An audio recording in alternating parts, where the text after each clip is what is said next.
Don't forget to subscribe my channel Hang Duk Mana Sas. Assalamualaikum. Selamat datang ke channel Hang Duk Mana. Mari kita dengar respon Ismi Rakyat berkenaan Muhyiddin didakwa 6 pertuduhan babitkan 232.5 juta hari ni. Macam biasa di akhir nanti kita akan komen.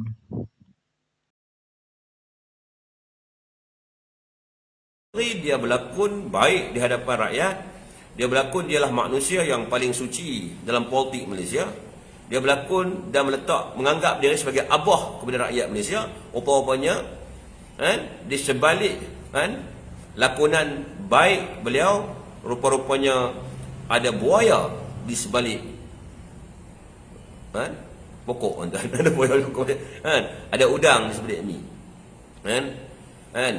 Seteruk-teruk pemimpin adalah pemimpin yang sanggup menyakau wang negara ketika puluhan ribu rakyatnya mati.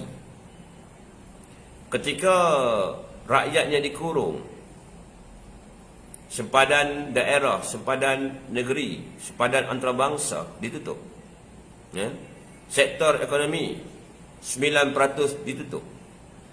Ketika kemiskinan melanda rakyatnya, ketika hutang mencecah 1.2 trilion pada 2 ke 1.5 trilion pada waktu itu.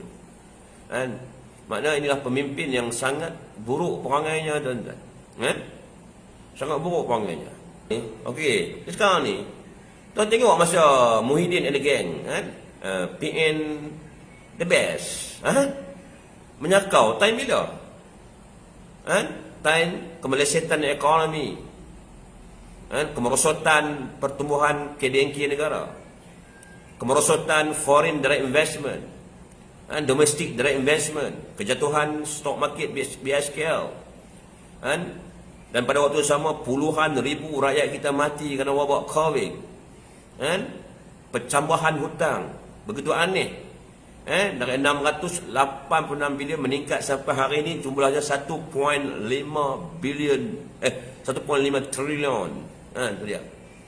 Tengok kadar inflasi begitu tinggi sehingga kerajaan Mahayadin pada waktu itu terpaksa menggunakan formula menambah subsidi untuk mengawal inflasi. Kalau ikut tuan, zaman Muhyiddin inflasi kita yang tertinggi kat dunia, tuan tahu dah. Sangat tinggi. Tapi guna formula subsidi, jadi otomatik inflasi nampak rendah. Nampak rendah, tapi sebenarnya tinggi. Tengok. Jadi fikir tengoklah saudara kan. You nak percaya tuduhan Muhyiddin UMNO sakau kalau ataupun you nak percaya yang Muhyiddin tu yang sakau. You nak percaya bahawa kami ni kerajaan perpaduan nak lawan rasuah, atau kamu nak percaya Perikatan Nasional nak lawan rasuah? Tengok sendiri perangai dia orang. Sedap nak gerakkan gelombang abah yang menyakau tu pemimpin kamu. Kenapa kamu nak memangsakan rakyat? Sudahlah. Kamu lantik lawyer yang terbaik. Kamu kan kaya, betul, jamin 2 juta pun sekelip mata saja. Bosku nak jamin dulu pun 2-3 hari ke ambil masa. Dia nak jamin kejap je. Takat 2 juta nak dia buat duit 2 juta boleh jamin, betul. Kau pilih lawyer yang terbaik, betul. Kalau kau nak pakai lawyer dari luar negara, you request lah dengan mahkamah, betul, tak ada masalah. Saya rasa kerajaan perpaduan ni kerajaan yang tidak mencampuri urusan badan kehakiman, betul. Peguam negara yang ada hari ni pun dipilih oleh Muhyiddin. Peguam negara yang ada hari ni yang submit charge tu juga yang dipilih Muhyiddin, abang kepada speaker pilihan Muhyiddin dulu zaman dia Perdana Menteri, betul. Makna Anwar Ibrahim tak goceh orang Kelantan tak goceh. Tak goceh apa-apa pun. Tak goceh apa-apa pun. Tak pergi tukar peguam negara, dia ambil Lokman Adam jadi peguam negara. Tak ada. Dia ambil peguam negara, cari Tommy Thomas, lantik Tommy Thomas dia peguam negara balik. Lepas tu pengarah SPRM, Anwar kata Lokman Adam, you kena jadi pengarah SPRM. Lokman Adam pengarah SPRM, macam tu. Lepas tu pergi cari seorang bekas pegawai polis yang dah pencen 4-5 tahun, Panggil dia, I lantik you sebagai IGP. Tapi you dengar cakap saya, kan? Ada kita buat macam tu. Kan? Makna kerajaan perpaduan tidak berbuat perkara yang sedemikian rupa. Di mana asasnya puak-puak pemimpin perikatan rasuah ni, mengatakan bahawa inilah penganiayaan bermotifkan politik kepada Perikatan Nasional. Di mana fakta dia? Nak cakap pakai fakta. Cakap pakai fakta. Dulu kami kata, okey, Tok Zahid kena pendakwaan terpilih. Kami ada fakta. Sebab pada waktu tu pengarah SPRM Latifah Koya, pimpinan politik bawah Mahathir. Okey. Peguam negara Mahathir tukar ambil Tommy Thomas sebab nak dakwa bosku Tok Zahid ni. Cerita dia. IGP Hamid Bado, pilihan Mahathir juga, Mahathir Muhyiddin. Yang jadi menteri KDN pada waktu tu Muhyiddin Yassin. Yang jadi menteri KDN sekarang ni Saifuddin Nasution, bukan daripada UMNO. Betul. Perdana Menteri Anwar Ibrahim dari PKR, bukan daripada UMNO. Jawatan tertinggi UMNO cuma timbalan Perdana Menteri satu, yang hanya menjaga wilayah desa. Itu saja tugasan memanda timbalan kita, Dr. Zahid Hamidi. Jadi di mana asal fakta mengatakan apa yang berlaku kepada Muhyiddin, berlaku kepada sepupu menantu Muhyiddin, apa yang berlaku kepada Wan Saiful, Wan Jam, pendakwaan politik, pendakwaan terpilih. Di mana buktinya? Di mana buktinya? Jadi hari ini pemimpin Perikatan Nasional sepatutnya bertanggungjawab.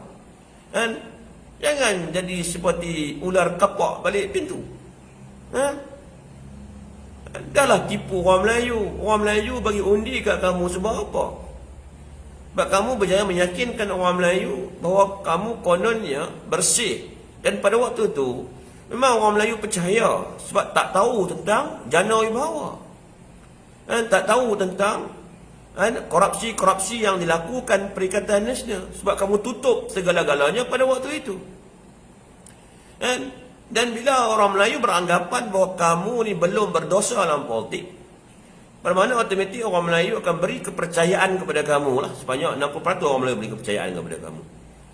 70% orang muda Melayu memberi sokongan dan kepercayaan kepada kamu. Sebab apa? Kamu guna slogan PN the best, PN bersih. Betul? Itu punca kamu dapat sokongan daripada orang Melayu. Tapi hari ini bila orang Melayu tengok sendiri perangai kamu yang sebenar, menentang SPRM, lepas tu buat fitnah, tuduh pula Anwar Ibrahim detektor tua yang pendendam, tuduh pula dalam pendakwaan inilah Zahid Hamidi. Jadi rakyat boleh nilai dan fikir sendiri. Orang Melayu boleh fikir sendiri, betul? Pengarah SPRM Azam Baki zaman Muhyiddin, Peguam Negara zaman Muhyiddin, Ketua Hakim Negara zaman Muhyiddin, IGP zaman Muhyiddin.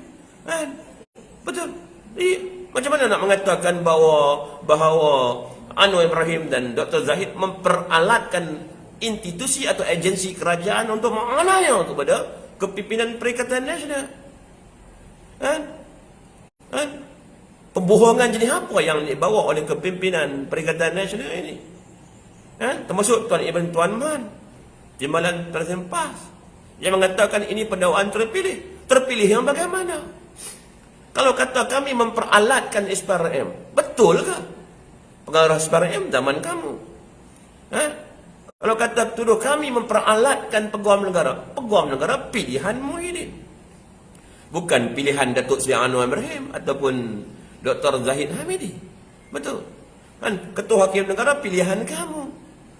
Tidak ada apa-apa perubahan yang dilakukan oleh Kerajaan Perpaduan berkenaan dengan SPRM, PDRM, KDN, Pejabat Peguam Negara ataupun melibatkan Ketua Hakim Negara. Betul? Cuba fikir benda ni, cuba fikir benda ni. Jadi kita fikir benda ni, tuan-tuan. Jadi kita jangan terus diperalatkan orang seperti pemimpin Perikatan Nasional. Dan PIN PAS pun tak boleh lagi nak berlagak suci lagi. Imej kamu hari ni, imej yang kotor. Dulu orang lihat PAS ni parti yang bersih. Tapi hari ni PAS ni ibarat ada cop halal, tuan-tuan. Cop halal ada kat dia lah. Rasuah benda tu haram, dia cop halal. Kami bukan bagi rasuah, kami bagi sedekah. Saya tak tahu lagi hujah apa yang bakal dibawa oleh Tuan Guru Haji Hadi dan kepimpinan dalam PAS berkenaan isu pendakwaan yang sedang berlaku kepada kepimpinan utama Perikatan Nasional. Dan saya harap adalah mana-mana orang-orang muda dalam Perikatan Nasional ada keberanian untuk mendesak Muhyiddin Yassin meletak jawatan kerana beliau adalah kluster mahkamah, tak sesuai dia mengetuai Perikatan Nasional. Ingat dulu kamu desak kami, singkirkan Dr. Zahid, tak ingat? Kamu buat scheme of thing bagi jawatan kepada kepimpinan kami, kamu lekakan kepimpinan kami pada waktu itu, kamu pengaruhi jiwa pimpinan kami, dan kamu wujudkan tim yang kononnya pemimpin UMNO soleh dalam UMNO. Kamu lupa? Kamu menggerakkan berbagai-bagai agenda jahat untuk menjatuhkan Dr. Zahid dan menggantikan dengan proksi kamu dalam UMNO. Kamu lupa? Kamu lupa? Kali ini saya haraplah kepada orang muda dalam PN, beranilah mendesak Muhyiddin meletak jawatan. Bagi Haji Hadi pula menjadi peneraju Perikatan Nasional. Kita nak tengok. Okey? Jadi terbuktilah apa yang saya jelaskan selama ini kepada saudara dan saudari. Contohnya, tiap-tiap malam saya jelaskan, okey? Okey. Sebelum ni ramai orang Islam percaya PAS meninggalkan Mufakat Nasional kerana tidak boleh bekerjasama dengan parti yang dalamnya ada keruh. Keruh itu bermaksud ada kepimpinan utama dalam parti UMNO, iaitu Presiden contohnya, sedang dibicara di mahkamah. Ini adalah hujah yang dikeluarkan Haji Hadi pada hari Jumaat di Marang sebelum pilihan raya ke-15. Tuan boleh semak balik kenyataan saya ini. Okey. Dan pada waktu tu ramailah orang-orang Melayu yang bernaung bahawa Mufakat Nasional dapat menerima keputusan PAS meninggalkan Mufakat Nasional atas alasan mengelakkan kluster mahkamah. Okey. Betul? Hari ini tuan tengok, adakah Haji Hadi mengeluarkan kenyataan sama? PAS terpaksa meninggalkan Perikatan Nasional sebab dalam Perikatan Nasional ada keruh yang mana dalam Perikatan Nasional ada kluster mahkamah. Macam tu. Tuan-tuan, sebenarnya apa yang Haji Hadi sampaikan ketika nak meninggalkan UMNO tu cuma alasan untuk menghalalkan perbuatan Haji Hadi membawa PAS bersama dengan bersatu. Hakikat sebenar Haji Hadi meninggalkan UMNO kerana UMNO tidak berwang dan tidak mampu untuk menanggung kos pilihan raya parti PAS. Kita tak mampu bagi wang untuk PAS sedekah. Sebab tu PAS meninggalkan kita. Dan terbukti hari ini tuan nampak sendiri perangai sebenar PAS. Beramai yang tertipu dengan PAS. Ramai kan? Mereka ini saudara melihat duit. Persahabatan mereka dengan mana-mana parti pun kerana duit. Tuan-tuan, kalau kerana penyatuan umat, mereka takkan tinggalkan UMNO. Kalau mereka meletakkan kepentingan penyatuan umat itu di atas sekali. Dan mereka pun tahu bersatu bukan ada sokongan orang Melayu. Ekor pun tak ada bersatu ni. Kepala je ada, ekor tak ada. Orang panggil apa? Tanglung. Hantu tanglung ni. Betul tak? Tapi kerana duit, PAS sanggup bersama orang bersatu. Itu cerita dia. Tapi itulah, bila kita ni memilih duit sebagai perkara utama dalam perjuangan kita, akhirnya tuan lihatlah sendiri apa yang berlaku kepada PAS. Yang dikejar-kejar mereka tak dapat, yang dikendong-kendong mereka mula berjatuhan. Dan hari ini PAS menjadi parti pemangkin mempertahankan rasuah. Hujah-hujah dikeluarkan ke pimpinan PAS jelas songsang dan cuba menegakkan benang yang basah, yang cuba untuk menggambarkan persepsi yang negatif kepada agensi-agensi kerajaan, contohnya SPRM. Nampak? Kan? Dan cuba untuk mewujudkan kekacauan awam. Kekacauan awam. Kan? Untuk mengganggu ketenteraman awam dengan cuba memfitnah kerajaan adalah perancang, kan? Untuk menggunakan SPRM dan mahkamah untuk menganiaya kepimpinan utama Perikatan Nasional. Nampak? Kan? PAS sudah berakhir, saudara. Jadi kepada pengundi-pengundi yang sebelum ni mengundi Perikatan Nasional, saya minta saudara-saudari berfikirlah betul-betul. Ini bukan paksaan. Saya nak mengajak saudara-saudari bersama-sama mencari solusi. Saudara mengundi Perikatan Nasional kerana pada waktu itu saudara yakin Perikatan Nasional the best dan bersih. Dengan anggapan saudara Perikatan Nasional belum ada dosa dalam politik Melayu. Betul tak? Jangan tipu saya tahu benda ni. Jadi sekarang ni bila saudara-saudari dah tahu dah yang Perikatan Nasional ni penjahat, penyangak, penyamun, penyakau, sanggup mencuri, merompak, menyamun ketika puluhan ribu rakyat kita meninggal sebab Covid.